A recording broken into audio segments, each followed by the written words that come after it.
అయితే నేను ఫోన్ పట్టుకుని క్యాజువల్‌గా నేనెళ్తే, నేను ఫోన్‌లో ఏదో రికార్డ్ చేస్తున్నాను. ఆ ఫోను ఫోటోస్ తీస్తున్నాను అని జెప్పేసి నన్ను తిట్టారు.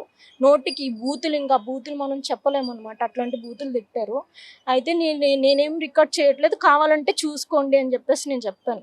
చెప్పి ఫోన్ ఇస్తే ఫోన్ తీసుకొని వాళ్ళు నేను ఫోన్ ఇయ్యనంటున్నారు. నా ఫోన్ ఇయ్యకపోతే నేను దొంగతనం చేశారని చెప్తాను అని జెప్పేసి నేనన్నాను మేడం. అంటే ఆ ఫోన్ నేలకేసి సువర్ణ అనే ఆమె నేలకేసి కొట్టింది మేడం గారు. పగిలిపోయింది ఆ ఫోను.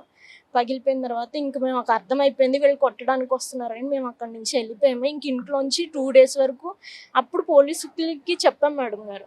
ఇట్లా అంటున్నారు. అసలు ఏ సందర్భంలో దాడి చేయడం జరిగిందమ్మా నీ మీద? అసలు ఎవరు దాడి చేశారు వాళ్ళ ఫ్యామిలీలో?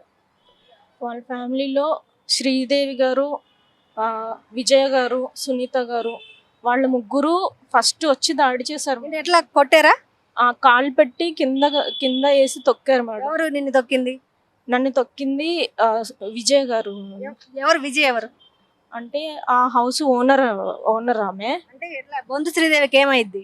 బొంతు శ్రీదేవి గారికి అక్క అవుతారండి. ఆమె కింద ఏసి తొక్కారు.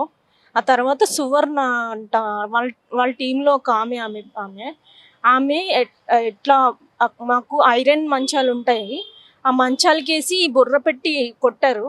కొట్టిన తర్వాత "ఎళ్ళిపోండి ఇక్కడి నుంచి, లేదంటే చంపేస్తాము. మేము చంపడానికి ఇక్కడికి ఇదంతా మీ ఓనర్స్ వచ్చేంత వరకు కాదు.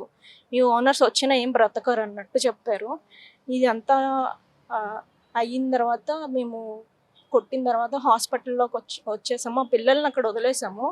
పిల్లల్ని అక్కడ వదిలేస్తే పిల్లల్ని కూడా బెదిరించి, "మీ అమ్మ ఏ పొజిషన్‌లో ఉందో ఆ పొజిషన్‌కి నిన్ను కూడా పంపిస్తాము.